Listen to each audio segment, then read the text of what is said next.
Robert. Welcome to the Wombynhood Illuminated Podcast. It's so lovely to have you here. Thank you so much for having me. Oh, it's an absolute pleasure and honor. I feel like, of course, the universe conspired to bring us together and to be bringing this conversation to this platform as well, because it's something I think we both are passionate about that is needed right now. Yeah, for sure. Yeah. I just want to thank you because, you've brought forward an age I didn't know that I needed to step off, which is podcasts. So, yeah. I'm so glad you're here. It's so funny because I talked about this in the first episode. I said, about calling in the men. And so for those of you watching or listening, where I was saying, and this guy randomly messaged, it was Robert. That was me. It was him. All the weaving was happening from all those weeks ago, and here we are. Yeah. It's magic how it happens, isn't it? And I'm sure you've come across these kind of situations before, and it's just like, oh, okay, that was supposed to happen that way, and we're supposed to meet and do something special together. Like, it's happened a lot this year, actually. I've had a lot of them experiences with different people and had amazing experiences thereafter because of it. So it's special. It is. It's like you can see that there's something bigger at work. I'd call it the master weaver, weaving us together, bringing us together. And so before we really go into us talking, just because I'd like to introduce you and let the listeners and watchers get to know you a little bit. So, Robert, we can find you online under The Pilgrim Within. Can we just talk about that for a moment? Like, what is The Pilgrim Within? What is your page and your work that you're doing at the moment? Okay, what is Pilgrim Within? So, it kind of, it's very self-explanatory, the name anyway. But it essentially came from many experiences, and to this point where I decided that I needed to start expressing my creativity again. So, I had been off social media for many, many years, just had to take a step back from it, and my creativity was bursting at the seams. That it wanted to come out, and it was interesting that when I had found this name and came up with this poem where the name came from, that I made that decision then to go back online. And it was amazing what happened after that, just making that decision, because it was hard for me, but just stepping past the age, like I said about the podcast, it's like, that's actually when everything started unfolding and the magic starts happening again. So it came through a poem after I had been sitting at An Grianán and had an idea about a pilgrimage. And the pilgrimages that I'm thinking about all revolve around these stones that have been placed here by this artist, Marco Polognik, and I never get his name right. It's Polognik. Well, it's here for those watching. We'll drop a link also so that you can check out his work. Not that there's much about him online, actually. It's kind of hard to find information about, isn't it? He's really mysterious. All the good ones are. But essentially, he put these stones in the Darien Donegal landscape in the 90s, 1993. And there's 14 of them all around the landscape, and it was my dad that wanted Marco to come over and do this work, and had discovered him in Findhorn in Scotland. He is doing a lot of work over there. What is Findhorn? It's an eco village up in Scotland, and they started like in the early 80s, late 70s, so they were pioneers, of that movement, and they're still going at it still to this day, and doing amazing work, and they do loads of permaculture design, and but the magic thing about Findhorn is that they work with angels, and I tune in with these landscape angels, and this is sort of this beautiful work that Marco also does too. He tunes in this way. But the work that he does here, that he had done here, is it's called lithopuncture. Okay. So essentially, what that is like acupuncture for the earth. Yeah. So these stones are like acupuncture needles that are going into the land. Yeah. So this was specifically for Derry, Donegal. Yes. So yeah, Dad wanted him to come over and do this work and see what he would feel when he came over here to do it, and they were able to get the funding and make it like a cross-border community project. Where's Marco from? He's Slovenian. Wow. And I'm assuming, so this is in 1993, so we're coming through the troubles here in the north of Ireland, and I'm assuming that this is where the call for this work came from for your dad, that he thought that this is something that could help us here. Yeah. Energetically. Definitely. I think when he came across Marco's work, the concept definitely resonated with what happened here. So essentially the work helps with the trauma that has happened on the land and to the land. It's a way of like integrating the energy and creating healing for the land and for the community as well. And he's done it all around the world, and we're so lucky that he's done it here. And yeah, so he done it in 1990. He finished the project in 93 or 92. Yeah. And I think it was a year later the peace treaty was signed, and of course it was. So they say that had something to play in it, like obviously the community, the people involved, everything, the prayer and intention. And this is why I love this work so much, because the intention behind it is beautiful, and it's pure, and it's about healing and love. I kind of look at it as like the same as like thousands of people meditating at the same time. It's the same kind of energy, so yeah, it's like my journey of self sort of led me to these realizations, and sort of brought me full circle.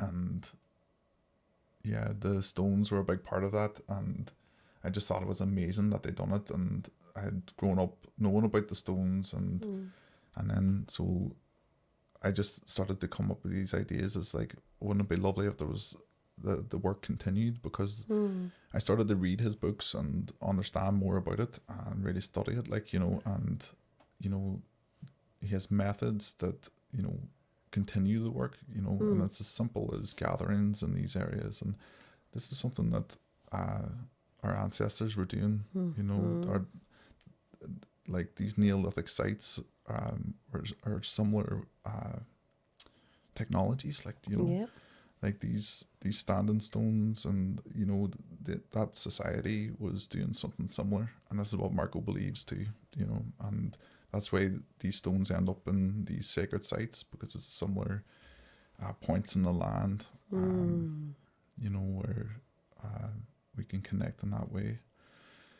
So the pilgrimage idea came from that it would be lovely to pilgrimage between these points and have a prayer there of healing for the community, healing for the world, healing for the land here.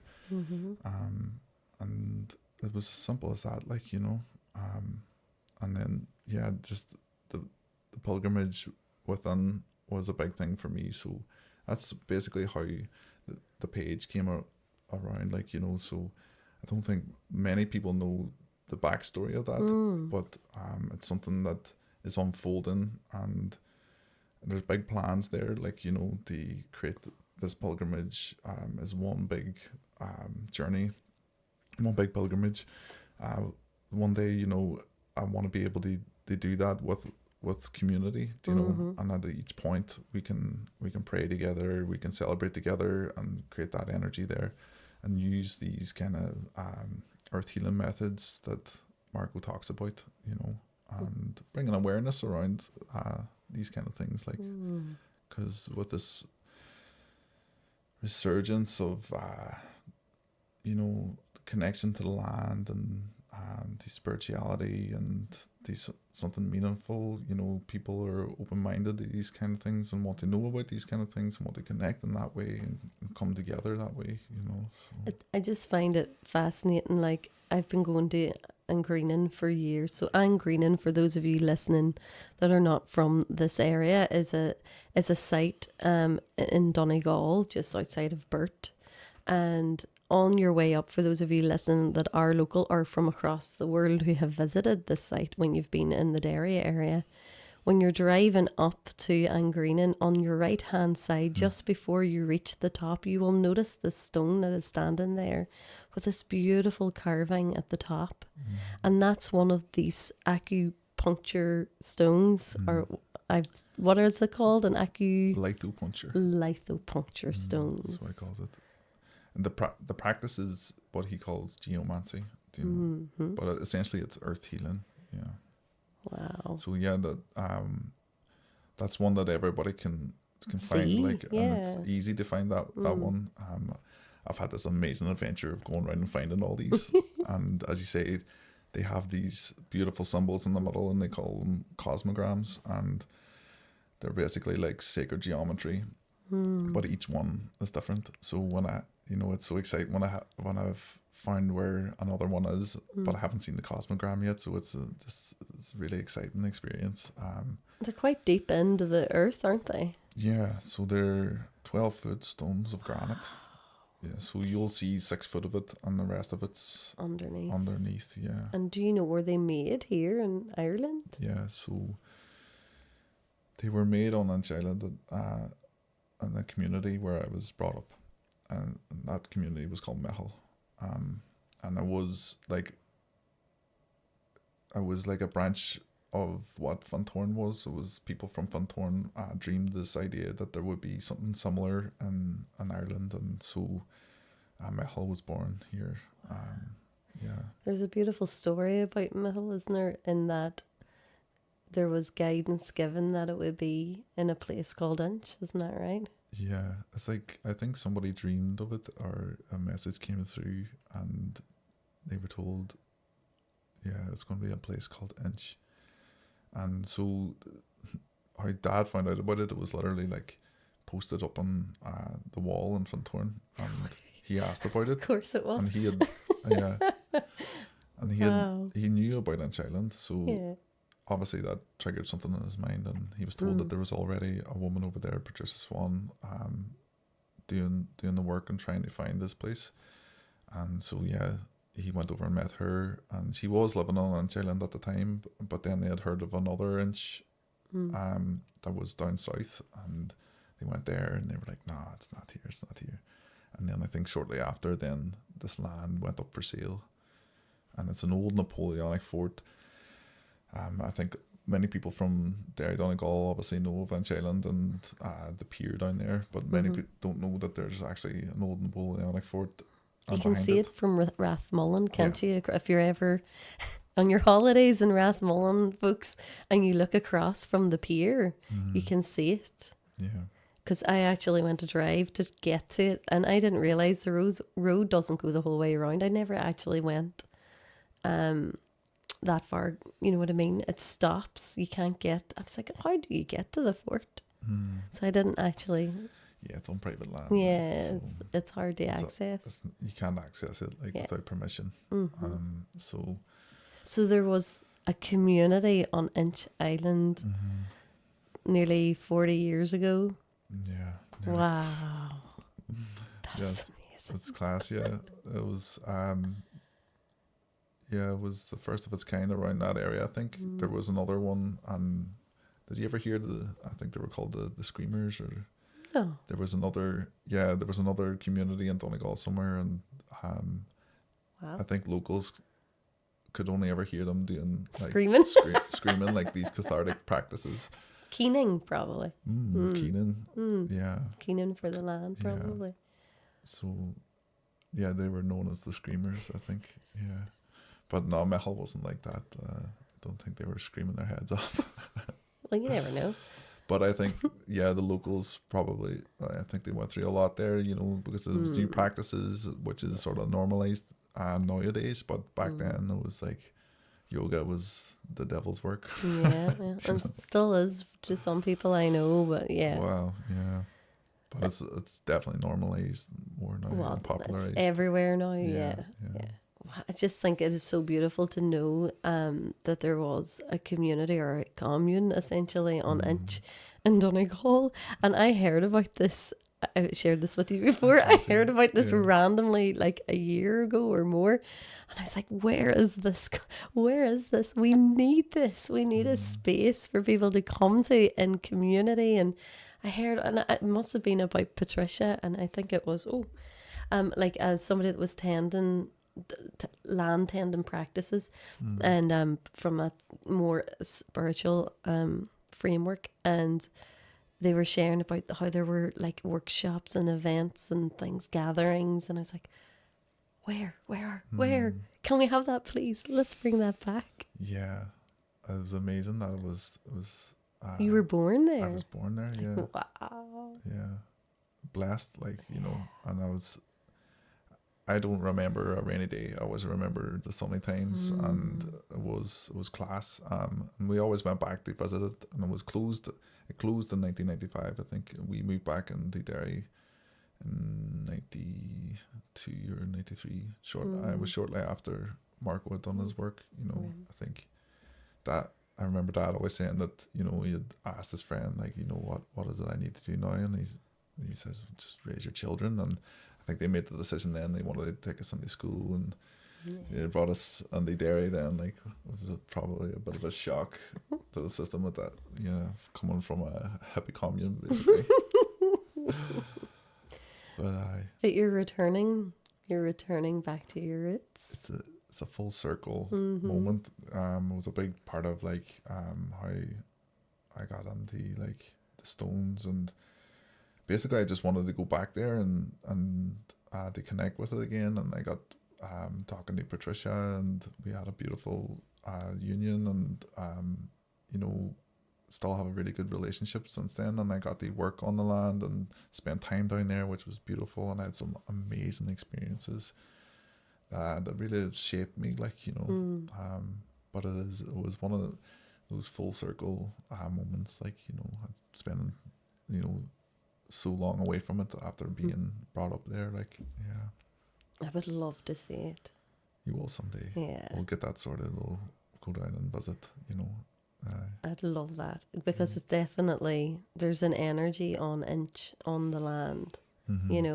I think in all around here there is that, like in all over Ireland there's so many powerful places that you can feel it, like you walk into it and you just, the air changes. There's like your wild body just picks up that, oh, there's something here, and then you find out, oh right, there was a cairn or some kind of a sacred site in the area where you're standing. You're like, oh right, okay, that's what it was. That's it. You feel the sacred. You feel the magic there, and you'll feel it when you get down the Inch, the Mehel, because I felt it when I was down there, and there's a fort there, but it was something I was like, when I was down there, I felt it. I was like, oh, this must have been a sacred site before this fort was there. It's like this thing, that a reoccurring thing that these sacred sites are built on top of, and it's the same way An Grianán, it was never like that. Can you talk about that for a moment? Because a lot of people don't know. I know that the fort as it stands now, it's still very old, and they built it in alignment with the equinoxes. So like on the autumn and the spring equinox, when the sun rises for those 3 days roughly, the light comes through, the sun comes through and creates this beautiful line that splits it in half. And I just think it's the most gorgeous visual representation of that time of year, and I've been very blessed to bring people up there and share that with them, because it's so beautiful to share, because that's again community. It's what our ancestors did, but like there was a site there before. So I think it's dated at like 5,000 years old, so that's older than the pyramids. Yeah, I know. So it's believed that it was essentially a solar, like a sun fort is what it's known as. And they say that it was like the Druids or our ancestors would have worshipped the sun there. Yeah. And so it was some kind of sanctuary at a stage, and obviously then, civilizations, change and then maybe there's wars or, there's invaders, and then it's dilapidated, and then it's forgotten, and then it's discovered again, and then it's built on top of, and then it was for hundreds of years it was where the kings of Ireland resided as well. And it's something that's sometimes forgotten about, is that it was known that the kings of Aileach resided there, and it was the last stronghold of I think the O'Neill clan before and the flight of the Earls, and that's where they were residing at the time. So then after that it was forgotten about, and like what we see now is just one ring, one circle, but there's I think three in its entirety, so that would have been a stronghold at some point. They would have built them three rings, so a hub of activity would have been taking place up there.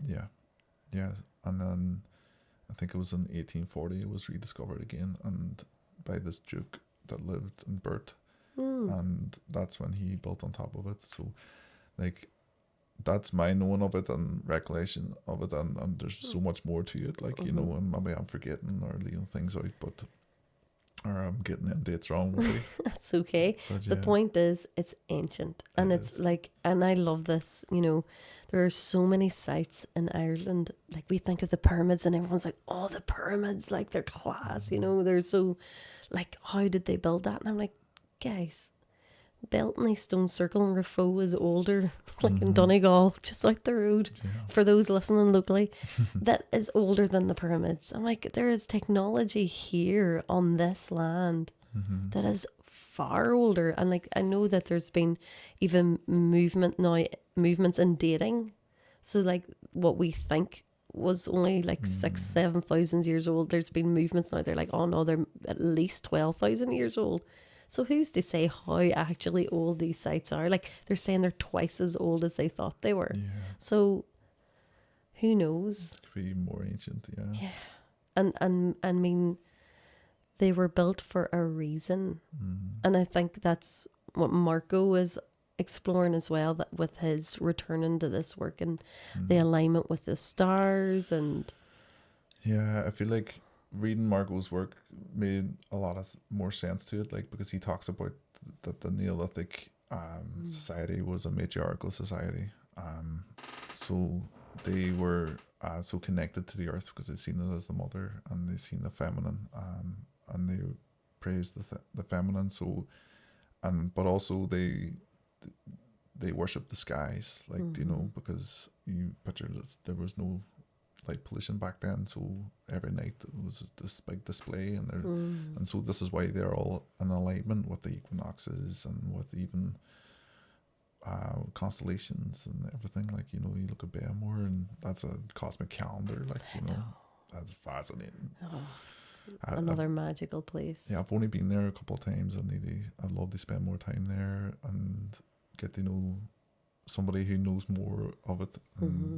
And then the Dark Sky Observatory is right there, and it's in a basin, like so the stars there are incredible as well.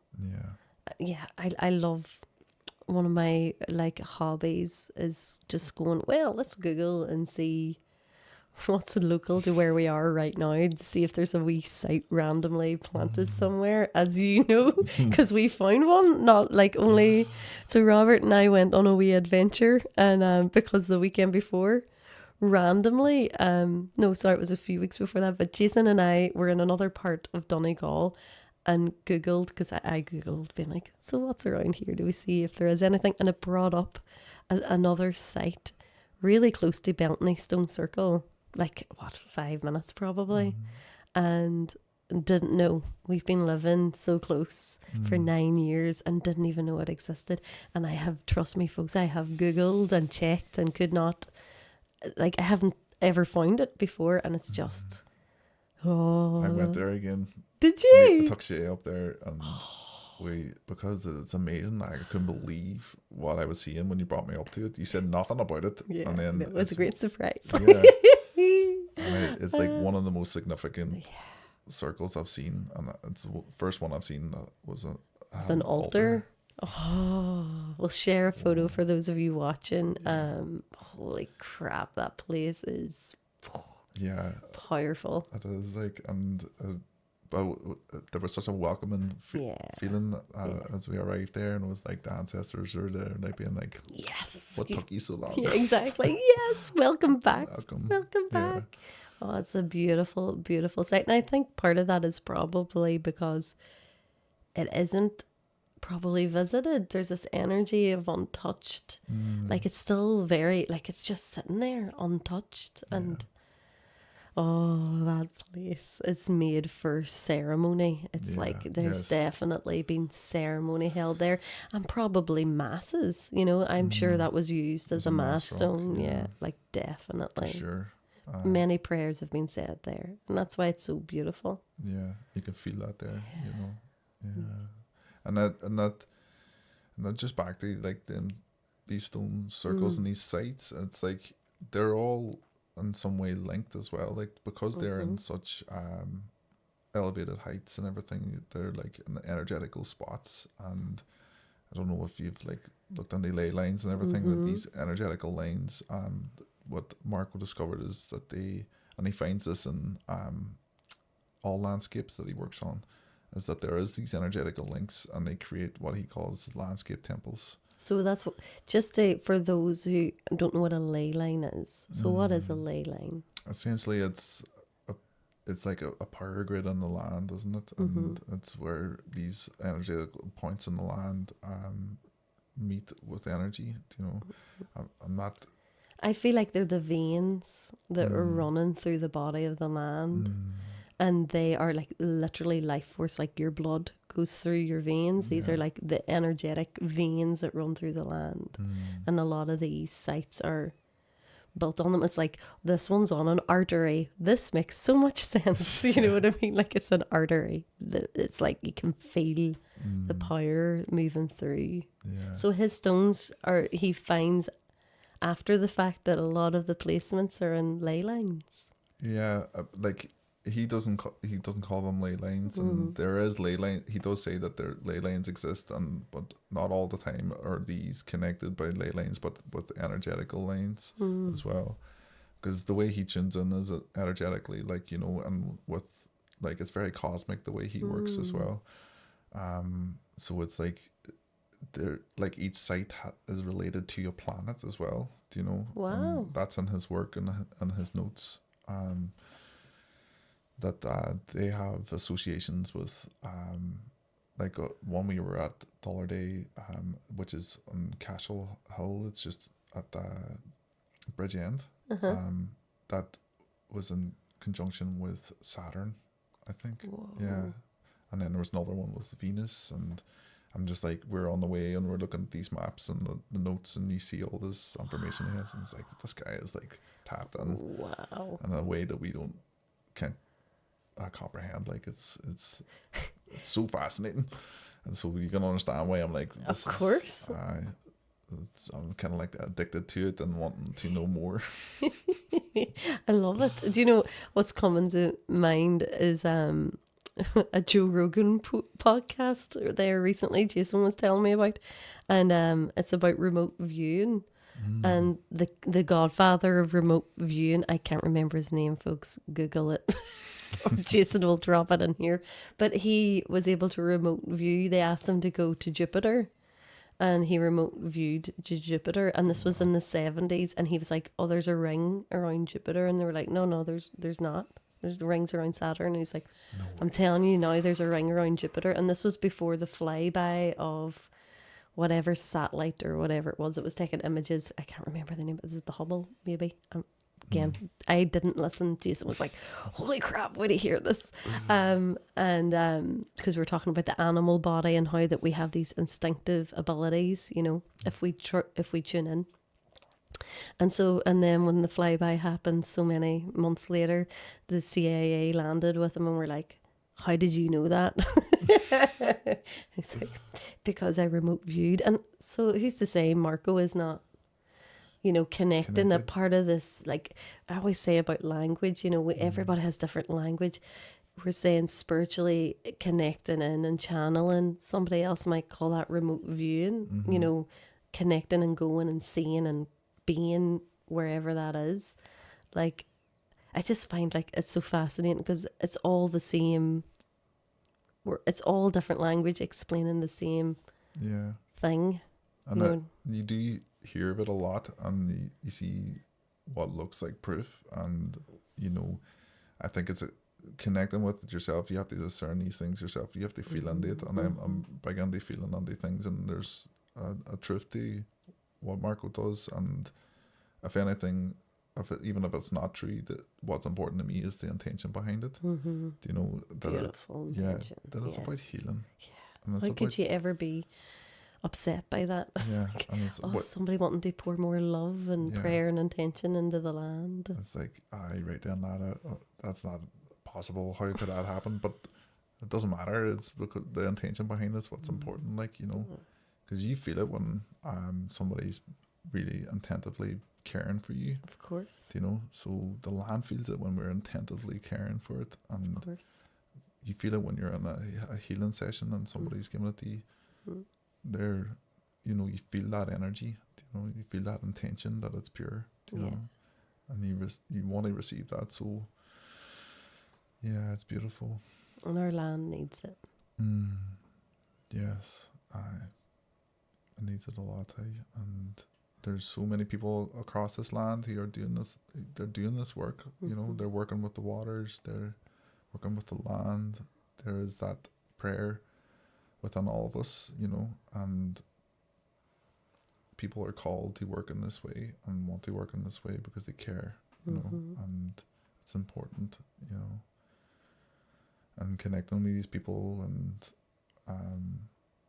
knowing more and learning more is really important to me. Like, for sure. And meeting people like yourself that think in this way and, you know, feel that as well. It's kind of like when you come across each other, it's like, oh, right, you know. We've met before.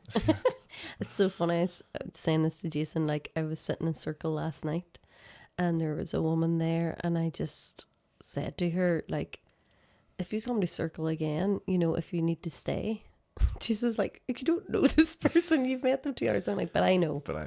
But you know, you just know. And it's like it's a deeper knowing. It's just like you've arrived at a certain point in your journey where you know yourself that wee bit more. Like you've maybe done a bit of the diving deep into the darkness and learn to sit there comfortably, even in the discomfort. And like we were just talking about this before we came on, about, you know, you're down in the well, at the bottom of the well, you're down in the hole and you're in the darkness, and it's like, no, I'm not going to scramble to get out of it. I'm just going to sit here and just be like, okay, I'm at the bottom. I'm just going to have to, you know, sit here until whatever has to shifts, you know, and just take that time. I agree with that. Totally, until the rains come and the water rises and lifts me back out, and I don't need to struggle to climb out. I feel like when you take these journeys, these initiatory rites of passage of like death and more death and more death, like ego death, like you just arrive at a place where you know your kin. You know, you're like, I see you. You have seen the work you've done. You just, and it's felt in the animal body, like you just know. Because when I met you, I was like, yes, thank you God, thank you universe, because putting out the call for men. And then he appeared.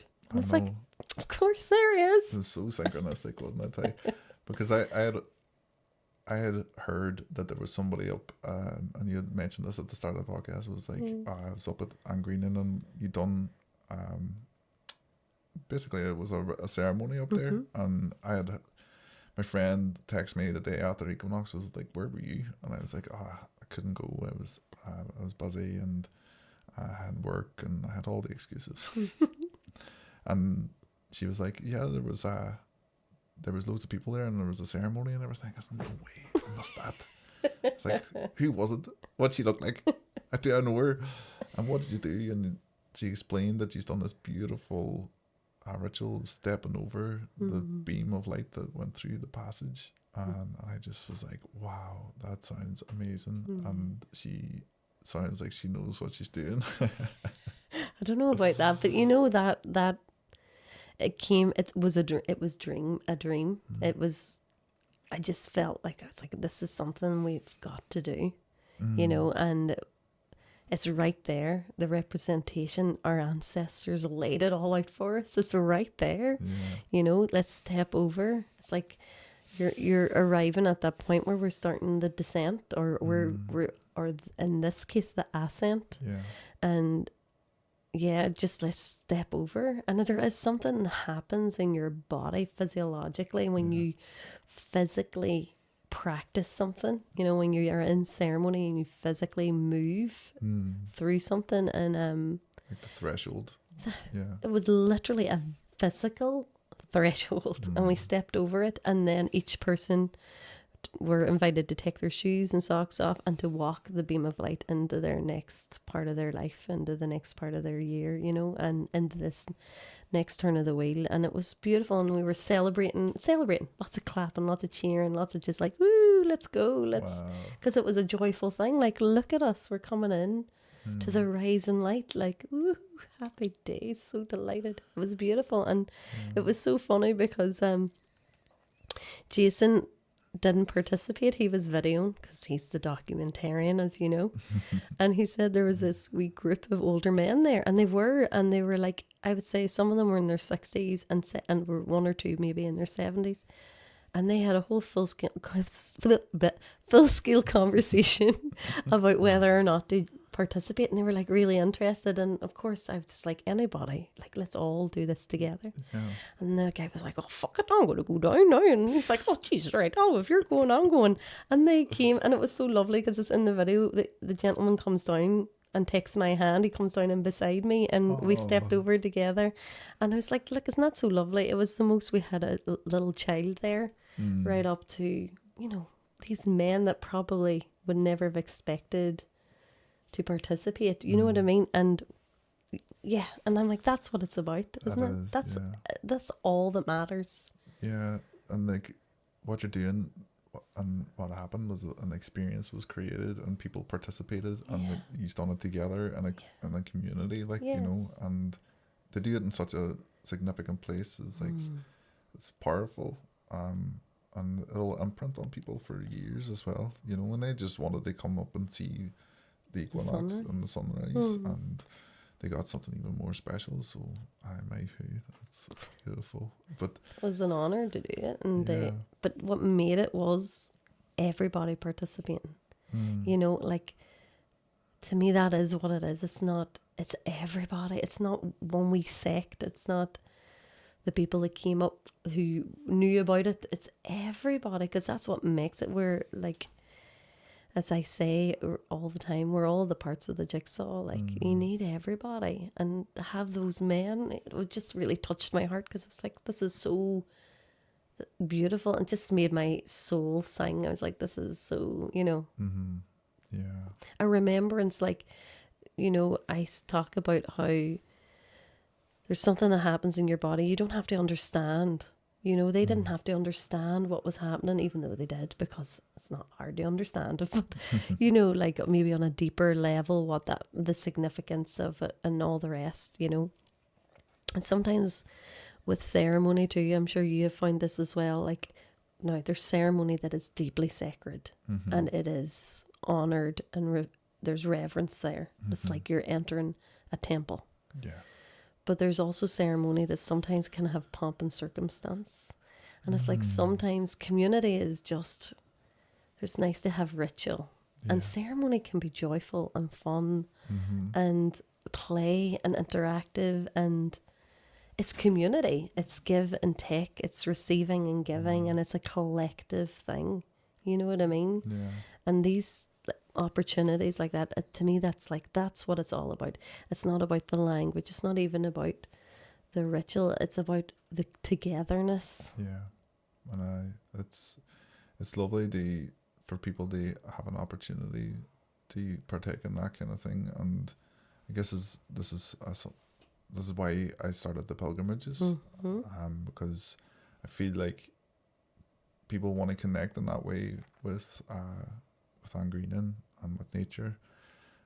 So yeah, those of you who don't know, I do pilgrimages every new moon, and the idea is to do it with intention, and it's only a 45-minute pilgrimage from the bottom of the mountain up to the top to An Grianán. But So it's a walking pilgrimage, yeah, and it's in silence, isn't it? And I feel like, can we talk a bit about that, because that is such a powerful pilgrimage. 45 minutes, and you, like, yes, you say it doesn't sound like a lot, but that intention and the silence, yeah, silence is powerful on your own. Obviously, in silence, a lot can come through. We process a lot in silence because you're alone with your thoughts. But to do it collectively with people is really, really empowering, I feel. And when people are doing it intentionally together, and you carry an intention together up that Allen pilgrimage in silence, you can feel it. You know, you're all there separately with your own intention, but then it becomes a collective energy that we all carry up together. You know, so the way I break it down is that it's like 3 stages, and it's like we start with a witnessing, and that's the opening ceremony and circle that we come forth with our intentions. And I do that through just a guided meditation and a bit of breath work, you know, to come into the body and bring forth that intention. And that's when then we go into sacred silence, and that's our time then to go into reflection, you know, and to honor what our intention is. And it's usually that I'm encouraging people to come with something that they want to let go of, so we can like create space inside. And because pilgrimages aren't essentially supposed to be easy, you know, it's all in the name, isn't it? Yeah. Pilgrimage. It's supposed to be difficult. There's supposed to be a challenge in it, but then there's clarity in it, and it's so rewarding. You find all these different aspects of it, and so. Yeah, the silence and the ascent is all about, you know, reflecting on what that is, honoring it. And, you know, usually what people say is that, you know, they're connecting with nature on the way up, the birds, the trees, the hedge, and things come through, realizations, you know, nature knows, you know, and gives you answers. That's what I find. And then, so when we get to the top, then that's all about the releasing of that intention, and it's to create more space inside. And that's why we do it. I do it every new moon, you know. What time of the day? It's in the morning. It's in the morning because I find it's also important to rise with the sun, and it's a sun fort. It's a sun sanctuary. I'm trying to rephrase it now and take fort out of the equation, because that implies something. You know, yes, a wartime military or but it is sun sanctuary. Love that. It's a sanctuary. Sun sanctuary. And you can feel it when you're up there that there is a sanctuary there, and when you get within the walls, you feel held. You know, and you feel the ancestors there. You can hear the laughter, and you can sense that. Sometimes I feel there's a real child energy up there, like you can really let loose. So, it's all about releasing and creating space inside to take on the new cycle of the new moon. And yeah, so it's also for me, it was all about attuning to the cycles. And that's why last year I started it in Samhain, the Celtic New Year. You know, I was like, this is when that's happening. We're getting in sync now. We're going on with the cycles, and yeah, every new moon since that's what I've been doing. And new people come in, and there's regular people come back, and it's beautiful. There's been some really lovely connections made as well, actually. Yeah, going back to how we met, it was a lovely lady was there, and funny, that was the one that I was going to cancel Well, of course. because there was a storm and there was a lot of people had like said, "Oh, it's really stormy out there. Oh I'm not going to yes, go." this is when the big storm hit, that last one, and It was before okay, Eowyn, okay. but it was big. I can't remember what it was named, but it was like it was really rainy and really windy. But Ooh, perfect time to it do a was pilgrimage. yeah. But I had cancelled and put it out on Instagram. But there was people who had heard about it. He had arrived there, and Oh, my friend wow. was like, "Where are you?" And I'm like, "Oh, okay, I'm on my way." And I got there, and we had the most profound experience because it was so cleansing to do it, and the rain and the wind was sideways, and it was whipping up everything inside us, and it was like, yeah, it was really intense, but in a really good way, you know. And I feel like everybody got so much out of it, and you know, on the ascent back down, it was actually beautiful. It was like it calmed down for us then, you know, and that's Of so course it significant, did. you know. But yeah, And you met this lady at this, is that she appeared? she did, and she invited me to one of her sound baths afterwards, and then we end up. It was interesting because that was the first day I got a hand pan, and then so what ended up happening is we collaborated together. Can I just say, for those listening, right? Robert is a brilliant hand pan player, and I'm not just saying that like to blow smoke up your ass. Like, do you know what I mean? He really is. Like, I'm just like, Jason, as you know, is a musician, and he's so anal about stuff. Like, and then he heard it, you, and he was like, "Oh no, he can play. He's an actual musician." And he's like, when you came into our house and he sat down, Robert picked up the guitar, and he was like, "All right, okay, we got a musician in the house." And I'm like, yeah, somebody, the talent is there. It's in the blood, eh? Well, it's all about practice. Yeah. Practice makes perfect. Like, and I love music. I'm passionate about it. I love it so much. I love what it does for me and for others. You know, It transports you. yeah, Like, it's a it really medicine, does. like, It is, yeah. It and definitely is. especially through that instrument. It's such medicine, and you know, I'm sure people have heard it before. And being in the presence of it is really healing. But playing it and it being on your body and that resonance going through your body is like you go into a trance, like, you know, you get taken away, and I spent hours on it. Like, it's beautiful. Yeah.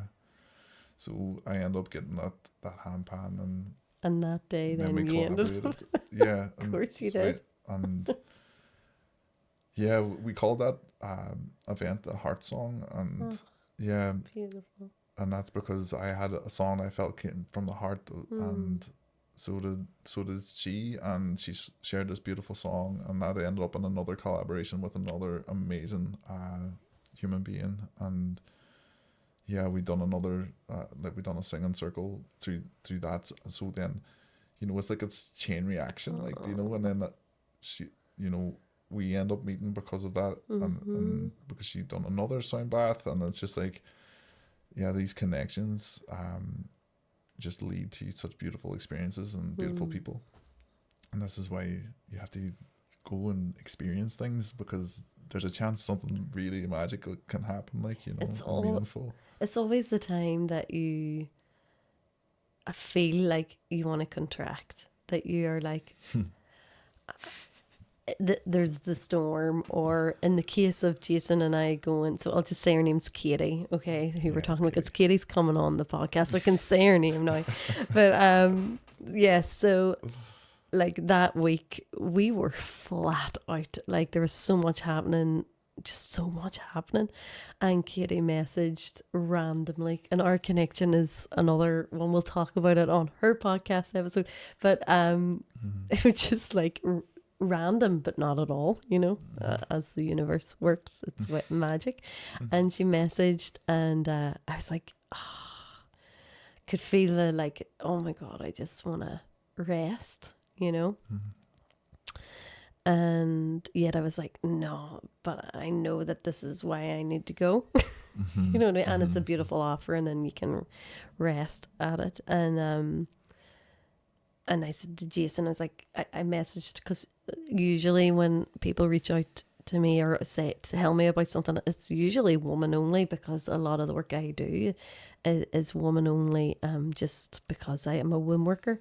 And I said to her, I was like, can Jason come? And she's like, of course, Jason. It was Jason on his own with a group of women. Like, that happens to him so much. I'm so glad that that now you're here, Robert. And there's Gary as well, and there's all these other men coming out of the woodwork, because you know, yeah. And I'm like, yes, and he's delighted, because there yous are, you know, because he's been, you know, other than the men that come along that we know that have worked with me, even in circle and things, you know, sometimes it's just me and Jason and a whole pile of women. Or one other poor guy on his own. But yeah, it was magical, and like the expansion that came from that. And then you arrived, and I was like, of course, this is why we're here. Yeah. Oh, I get it now. And I had added you the night before, and I had messaged you in the January, and I do what I laughed at too upon reflection. I just walked over and I was like, Robert, give you a hug, and you're probably like, who is this woman? Yeah. Randomly just been like, because I was like, I know now. Do you know what I mean? But I knew then as well, when you approached me like that, I was like, oh, hello. It wasn't like, who is this? It's just like, oh, I want to know who this is. And then it's just this random, or just yeah, it was very warm. It was a lovely welcome. It's just that I had that knowing, because all this had been weaving before. Because before this, folks, Robert didn't even know he was coming down. You didn't even know you were coming down to that event. And then, of course, you came down. I was like, and when Katie told me, I went, of course he's here. And it just all landed. And then another beautiful soul that's coming on the podcast knows you. And I had messaged her on the Wednesday, and then we had met that Saturday, and she voicemailed me back on the Sunday being like, well, actually, have you heard of Robert from his page is called Pilgrim Within? I was like, I met him yesterday. That's so interesting.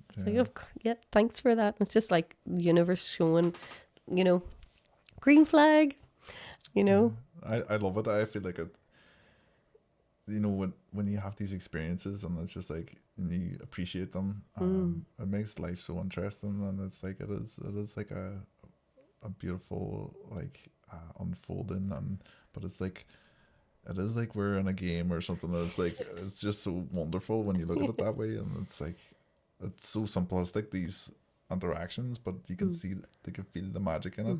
So synchronistic. Yeah. Or I say synchrodestiny, which is a brilliant book by Deepak Chopra that I would recommend anybody reading. And it just shows you how we're all connected, you know. And it's like, I love it. I always think about the web, you know, the spider's web. And if you just, you know, you just touch one wee part of it, and that ripples out. And that's what it was like from my heart. I rippled that out. Yeah. You know, by actually announcing it, by like calling it in. I spoke it out and said, this is the desire. And then 4 days later, there you were. and also Gary. And I'm like, oh, here we go. You know, and it undulates and moves out and ripples out further and further. Yeah.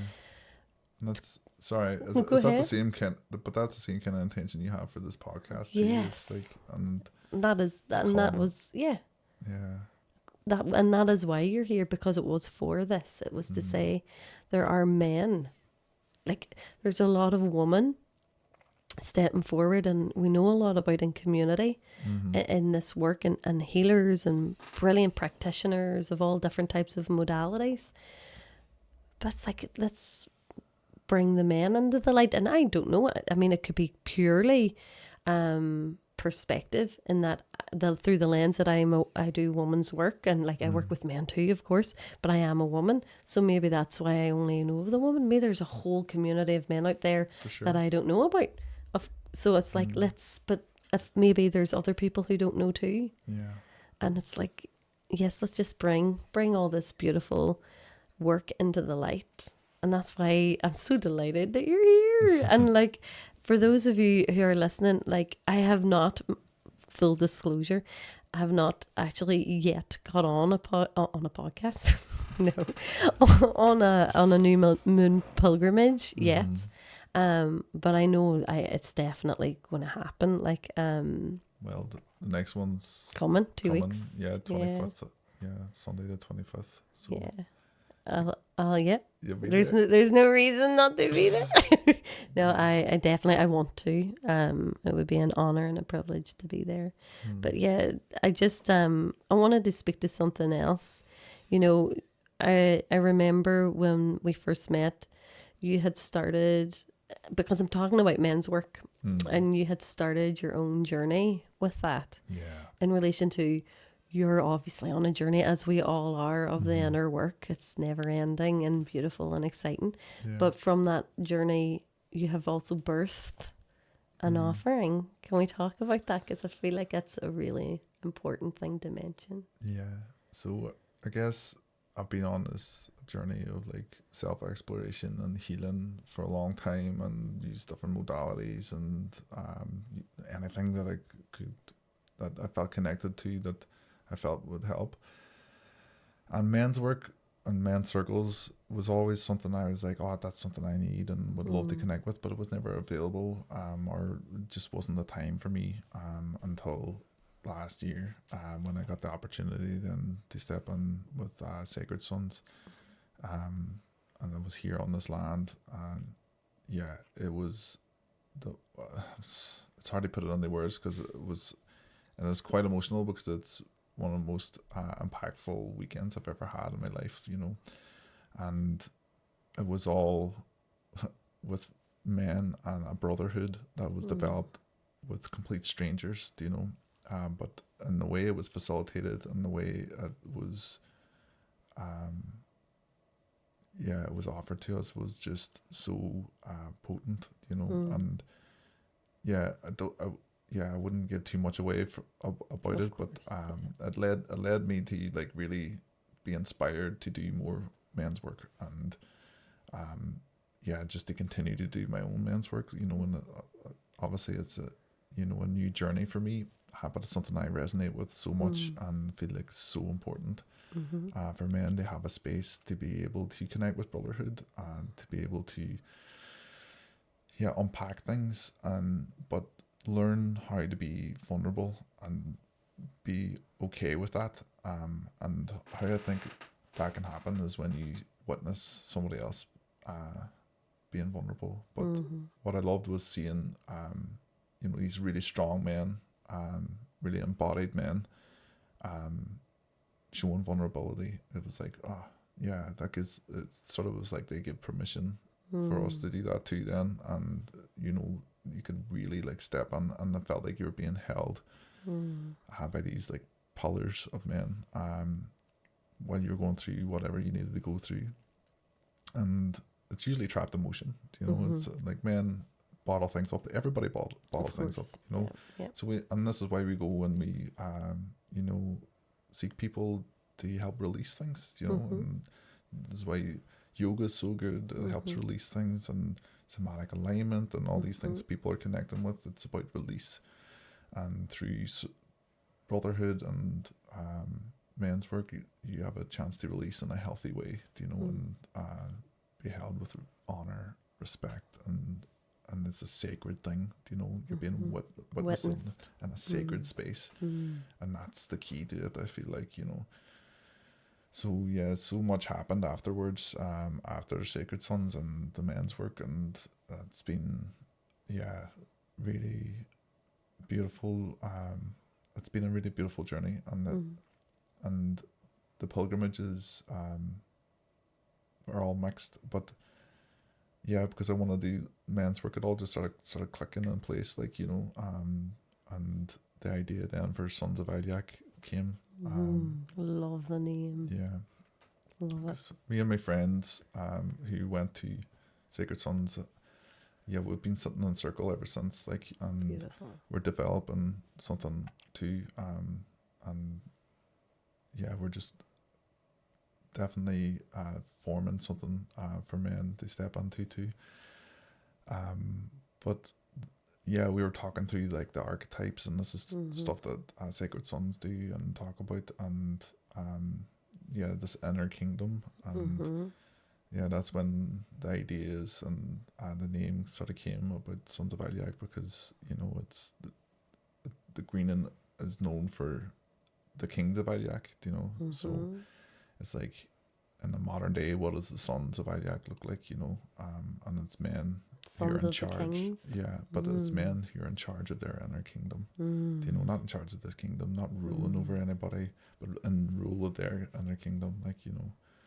So, but it is as simple as coming together in brotherhood and doing pilgrimages and setting them intentions, very similar to just the new moon, but that's going to develop, and I'm looking. Oh, excuse me. bless Sorry. you. Thank you. So yeah, it's about. I think I'll be, yeah. The plan is to collaborate with others as well and make that something even deeper, like a day, not a day retreat, but a day experience.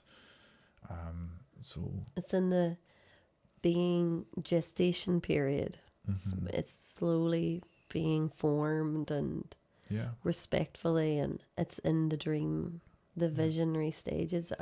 I just really wanted to mention it because, as you know, I've been on this journey with the inner queendom, and like, obviously that word queen and where we live and where we're from, there's so much layered upon that name, but it's like, but it is that same energy of really stepping into the matriarch, you know, that like owning your inner lands and full autonomy and authority and sovereignty, and stepping into your power and your purpose. And funny, this came up even in circle last night about stepping into taking up space. You know, there's a beautiful soul shared about her never really going like, is this where I take up? Is this my space? Is this where I'm meant to be? Is this the right relationship, or is this the right job? And always feeling like not knowing fully, like looking in every direction for this where to go to take up space. And I was like, you know that all you have to do is look right here. You being in this moment in your body is all the space you need. This is the space you take up. Take up space, fully embody who you are, and rule your inner queendom, in that you're in your power. And I love that this is what was coming through for you as well, because like, just to speak for a moment about Sacred Sons. So for those of you that don't know, they're a beautiful group that are doing men's work, and they originated in America, isn't that right? And a lot of their practices are, you know, their ancestral practices. So I've talked about this before, the need for rites of passage. So as women and men, when we lived in tribal community, we would have been taken through by the elders rites of passage. So for a woman on her menarche and her first bleed, there would have been a red tent, or, you know, the woman would come together and they would pass on the wisdom, be like, you've entered womanhood now. You know, you're coming into this energy. You may be in the maiden energy because you're young, but you're technically a mother now because you're bleeding. So there's wisdom to pass on, to understand your inner rhythms and cycles, and in connection to the seasons and all the rest.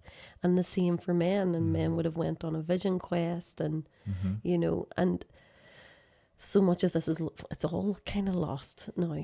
And I feel like where you and I have connected to is this real desire to reconnect people back into these practices, the practices of Ireland as well, you know, of our land, Yeah. you know, so that, you know, we're remembering what lives in our DNA and our blood that is also in alignment with the land. And by remembering and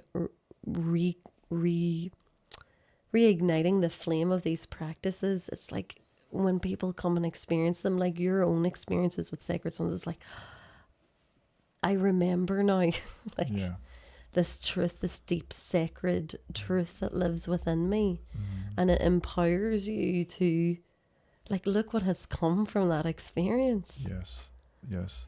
I feel like with an initiation, as like we definitely maybe go through initiations with our father and yeah, but this initiation that I had at Sacred Sons was so profound and it was like nothing I'd ever really experienced, because it was forcing me to look within and was forcing me to look at the hard stuff, you know, and that's essentially what initiation is like. It's not an easy experience to go through, but it builds resilience and it leads us to a better knowing of who we are, and it helps us like trust that we can handle ourselves in hard situations as well, like, you know. And I feel like those situations and those initiations were so difficult, but then at the because you're really having to bare your soul to somebody usually that you don't know, and that's really tough, especially for men. That's like really a hard thing to do. And I think one of them described it as like, this is like our modern war that a man has to face. This is the battle that a man has to face, and it takes a lot of bravery to open up and they show emotion and they let out that cry, because that cry has been there for years and years and years, and you need to release it, like, you know, it's trapped emotion. So yeah, it's interesting that now in this modern day that releasing emotion in a healthy way like that for men is like, it is an initiation, the new initiation, and it just leads to so much growth. Like, and I had so much growth that it was a game changer, like, and yeah, so it makes me want to go back. It makes me want to just deepen the work and get involved with it and bring more men and connect with men in this way and develop that brotherhood. Yes. Where we can hold space for each other, and yeah, it's important that we can come together in that way. And it was great crack too. It was amazing crack, do you know? Yeah. And yeah, and that's the other thing about it, is there's celebration in that, and yes, there's some hard work to do, but yeah, it's balance. You have to have the darkness, but you have the light. You have the joy of passing through the portal, the initiation, or the rite of passage that you go through, that you have to feel all the growing pains, and you have to feel all, like, mirror work. It's like it's holding it up. There's nowhere to go. Like, it's just there. And when you get through the other side, it's like there's the joy and the celebration. And I mean, it's a continuous ebb and flow, like, for our whole lives. But I feel like it's so important, because this is, like I say, again, it could be through the lens of my own experience, which of course it is. But, you know, like the desire, the call for men to have a space in this part of the world and anywhere in the world to step into brotherhood. You know, women need safe space, men need safe space. And then the vision for me, I have talked about before, that Jason and I have shared, is that then you bring the two together. And this is community, you know. This is what this journey of Wombynhood Illuminated about. It's illuminating, like, womanhood as a community. And it is community. I work with men and women.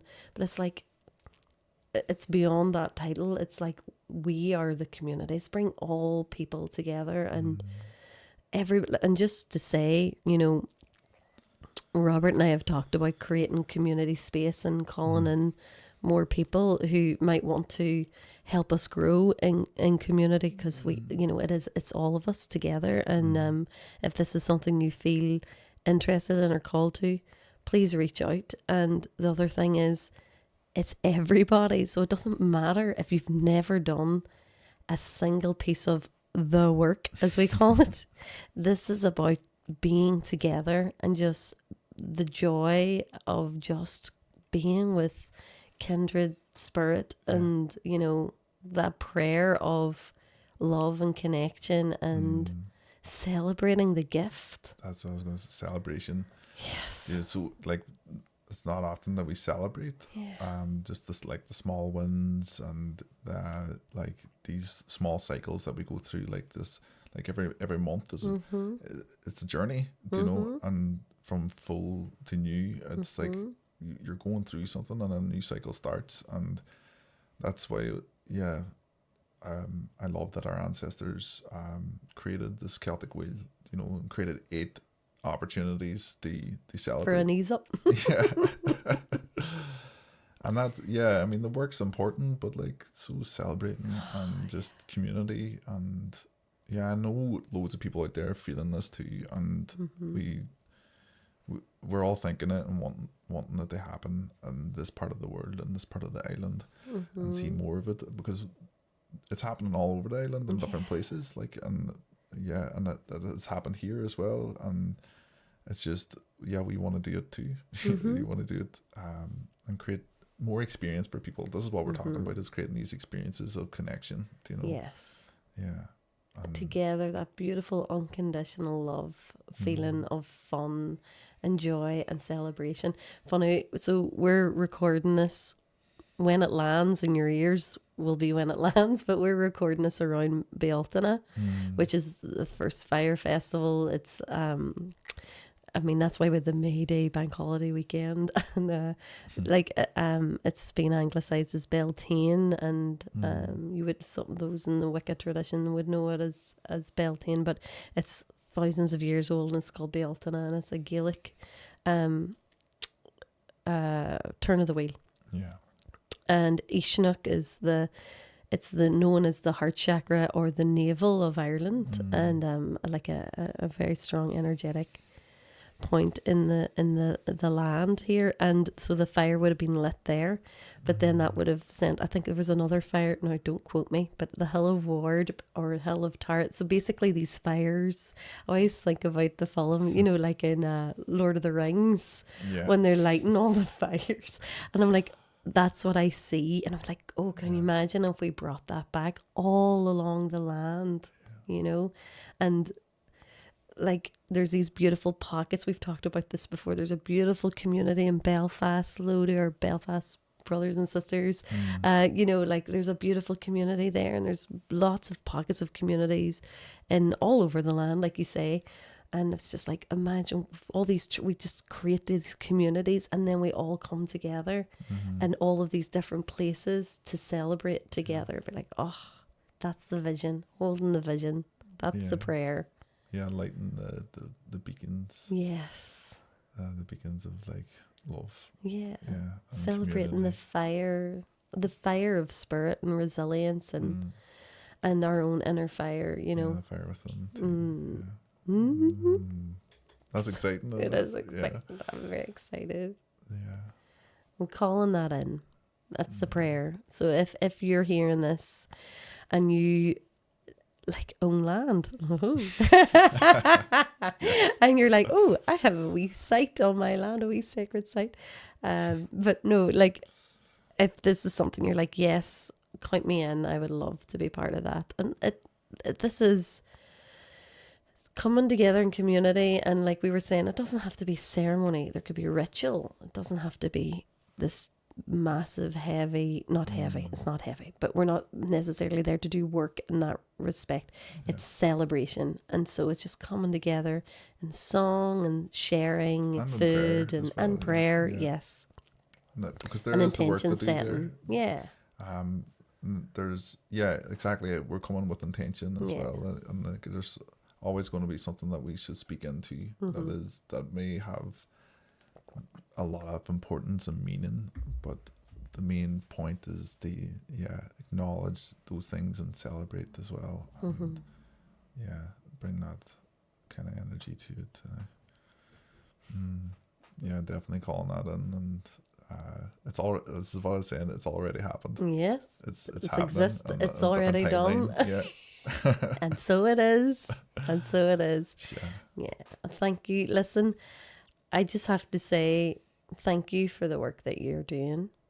Thank you for saying yes to sitting under these lights and being illuminated, you know, because it is a challenge for, I know, like I've spoken to this before, you know, you get caught up in the conversation and you do forget that you're on a camera, folks, you know.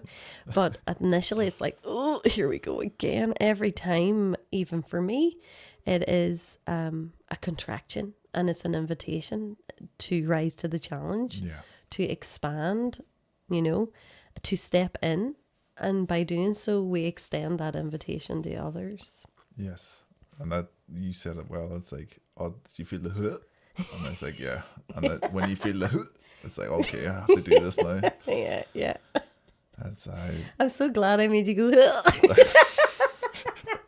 You're so welcome.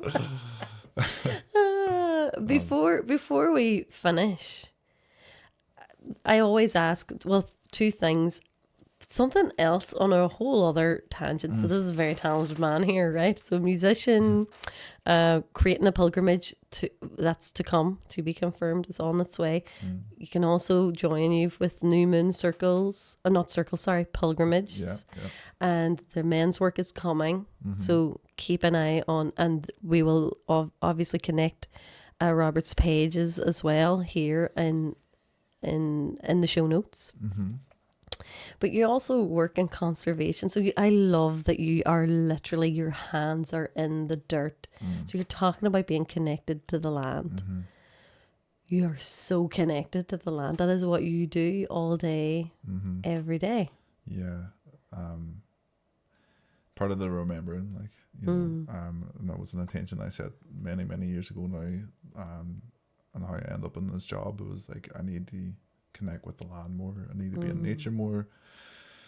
I need to connect with the plants, and I need to like start to learn about this landscape, and it's all been an unfolding since then. Like, and so I end up in this job with the conservation volunteers, and we do a lot of conservation work, and that my job role in that is changing now. But essentially, all I ever wanted to do was facilitation. Do you know, I wanted to facilitate, and I think this is probably from like my upbringing was like community is really important, and like serving the community, and this is a big thing about you know, men's work is service, like, you know, and we get a lot from being in service, and so this job allows me to do that. Allows me to work with community, allows me to work on the land and with the land, and to learn more about the land and how to live sustainably with the land, and do conservation with the land, and just the opportunities that's opened up for me is amazing, and just the deepening of that relationship. But the new role is doing more with community groups and with the garden. We've created what's going to be like a market garden where the community groups come in, and they plant the seeds, they work with the plants, and obviously they'll get to take home the harvest too, but there's always surplus, and so that will go back into the community. So we'll just take probably donations, but it'll be, you know, for whatever. So it's more about the community coming in, working with the plants, and then the plants going out and going into the community, and it's just a circular thing, another circle, another cycle. So if anybody's interested in volunteering and wanting to know more, just come up to Brook. We're based in Brook Park and in Derry. Can I ask? So we're coming into summer, and I like to resource our listeners, stroke watchers, with a little something. So is there any wee bits of it, like a wee tidbit that you could share to resource people from their own garden then? Like I learned something. So I'll share one actually, and then you can share one. Just about cleavers. So you know, folks, when you're out for a walk and that plant that sticks to you, you know, the People one stick it to you. yeah, and people stick it to you. Yes, that's called cleaver, or sticky back, as we would call it. Sticky Willy. Sticky willy. Yeah, it has so many names. But if you put that in water and leave it overnight, and oh my goodness, it's better than cucumber. It is gorgeous, but it's fantastic for lymphatic drainage. Yes. So I literally was telling Jason this. We had some growing in the garden because obviously I want to make sure that no traffic was passing or whatever, and it's not had anything sprayed on it or whatever. And so it was in our garden, so it's picking it from our own garden, which is so magical. And I had my first glass before you came, because I only did this yesterday, and I was like, oh, it's so nice, So refreshing, isn't it? so refreshing. It's great on these sunny days and to Yeah. have some cleaver water. Yeah. So good. And loads of people are using it for. People are having like cleaver baths and everything. Yes, it's like I've seen that. Really good for your skin. Like It's great for psoriasis and eczema. Yeah, it reduces the inflammation. It's known as one of these coolant herbs. Like, you know, it cools the system. Yeah. Yeah, just a magical plant, like all of them. But one I started working with today, and I look forward to it coming out at this time of year every year, and that's rose bay willow herb. It's a tall plant that produces these lovely feathered. Well, they're not like feathers, but they look like a willow tree. The leaves look like willow leaves, and it produces this beautiful pink flower. And the pink flower will come out like in June time, but it's also called fireweed, and it's really good for our immune system. Okay. But it gives us loads of energy, do you know? And you get that with a lot of the plants at this time of year when they're harvestable now. Is they're giving us loads of energy, like the nettle and hawthorn, but what you can make with rose bay willow herb is a beautiful tea, a fermented tea. So you're able to take the leaves and you roll them up, and you put them in a jar, and then they ferment, and then you dry them out again then after that, and it's some of the nicest tea I've ever tasted. So you roll them up. Yeah. You just leave them in a jar. No water, no nothing. Just leave them as they are. Yeah. They'll dry out naturally over time. They ferment in the jar first, of course, and then you leave them out for a few days, and then you leave them out to dry, and then you drink. And they become tea leaves. Wow. And it's a really strong tea. It's I had to use it in Siberia a lot, and they'll make it this time of year, but it's for the winter because it keeps the immune system in check, like, and gives, and it's known as fireweed because I feel like it creates a fire, it creates energy, but it's known as fireweed in America because when a fire has happened, it's like the first plant to come up and start to reestablish the soil. So it comes out after fires as well. I will put a link to images so you know what to forage. Yeah. That's incredible. Thank you for sharing that. I love that. Like, that is there, growing all around us. It's like hawthorn is the cacao. For those of you that have ever worked with cacao, or if you haven't, cacao, it's the cocoa bean, you know, and like a lot of people work with cacao from Peru and Costa Rica and that, and the Americas, and basically it's a heart opener medicine, and it's used in ceremony. But hawthorn is the cacao of Ireland. You know, it's the exact same. It has the exact same physiological responses in the body. It's a heart opener. I can't remember that name. It's I can't remember, venous something. Venous nerve or the cardiovascular system. Cardiovascular something. It basically expands your veins so that you know the blood flow moves easier. So like hawthorn. So, and it's dead easy. You know, you can literally just with permission ask to pick a few heads of the hawthorn, and literally you can do it fresh, put it straight into a pot, add hot water, and there you have hawthorn tea. Or you can dry it out, and you can dry out the cleaver as well and keep it for the autumn as well. And you can do this for hawthorn too. I just like So simplistic. Leave it on your windowsill to dry in the sun. Have all that beautiful solar energy. Yeah, teas are the way. Teas. Like you can get so much out of the teas from our local herbs and our indigenous herbs, and like a lot of them are actually invasive, and so this is actually another way of, like, you know, instead of like just rubbing them out there, you know, or like treating them like that, it's like, oh, we can actually treat this as medicine. Thank you. Yeah, and you're there additional, all that extra, because you're supposed to take it and consume it. Thanks, you're here for me.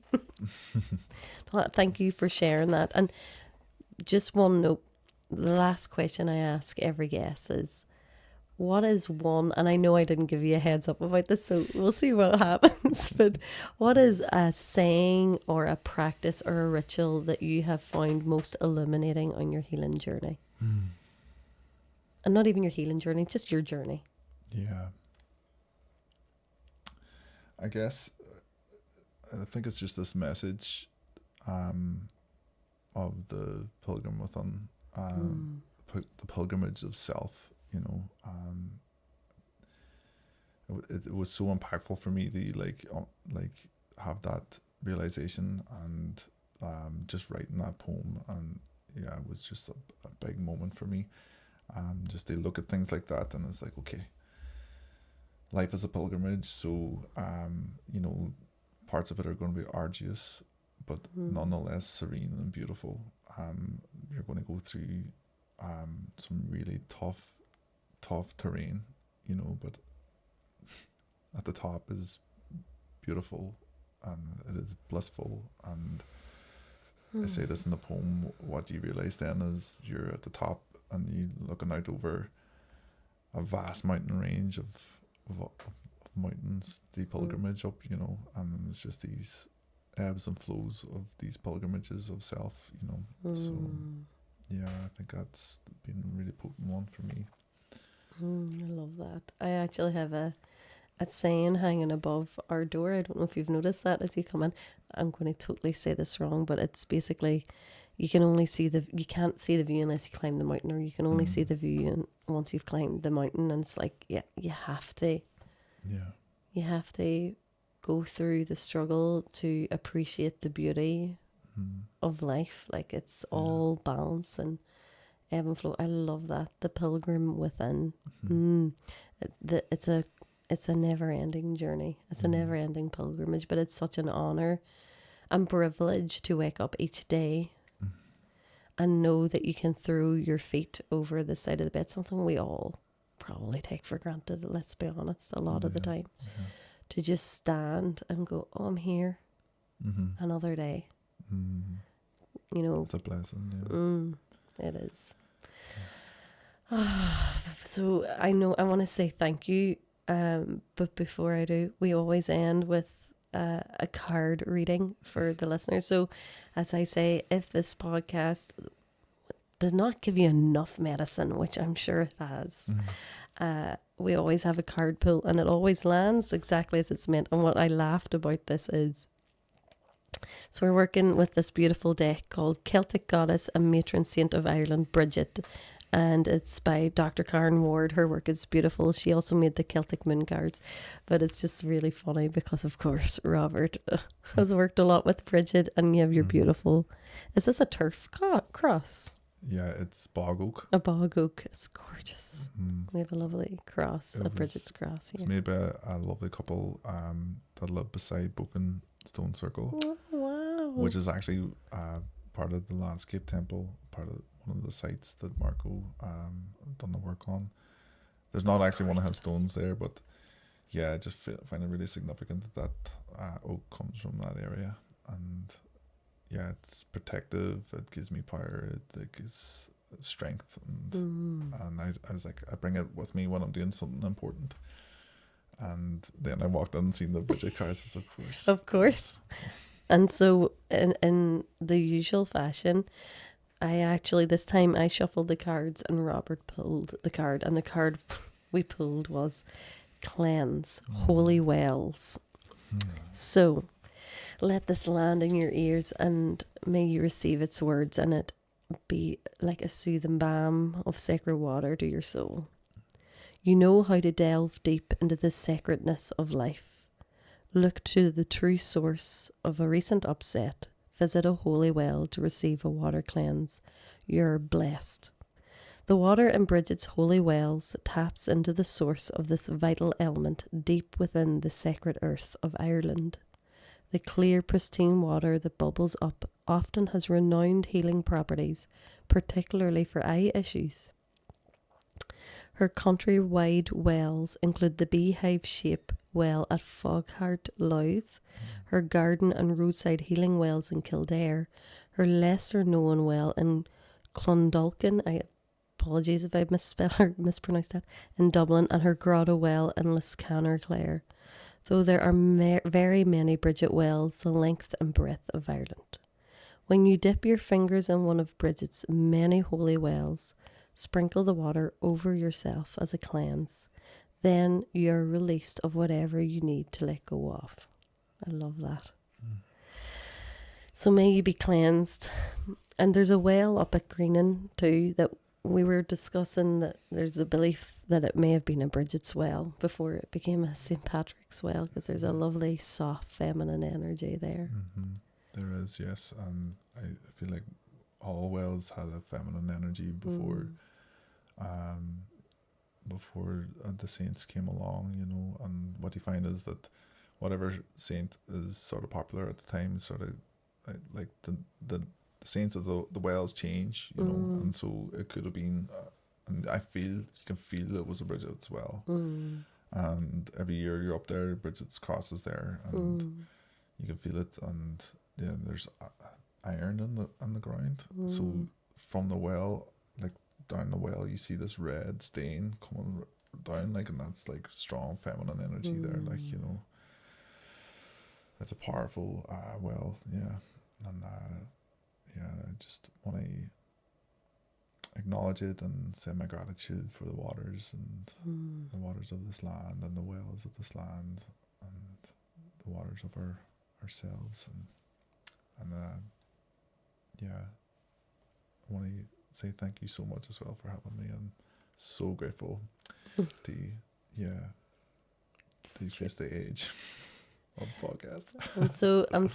I'm proud of us. I'm proud of this moment and for bringing this forth, and thank you so much for being here. And I know that you'll be back on, because that is like an invitation all on its own.